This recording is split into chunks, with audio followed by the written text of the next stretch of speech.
చాలా సంవత్సరాల క్రితం స్విస్ బ్యాంకు మరాఠీ కస్టమర్స్ తలకి అమౌంట్ని ట్రాన్స్ఫర్ చేద్దాం వేరే వాటి అనుకోండి వేరే అకౌంట్ నెంబర్కి ట్రాన్స్ఫర్ చేసింది. అకౌంట్ నెంబర్ ట్రాన్స్ఫర్ చేసిన వాడు ఒక దేశంలో ఒక పేదవాడు.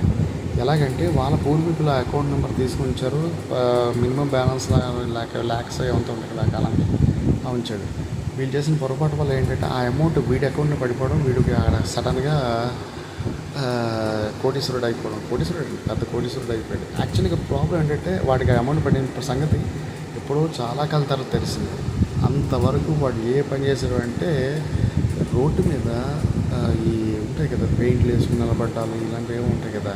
కానీ వాళ్ళ పూర్వీకులు ధనవంతుల సంగతి తెలుసు.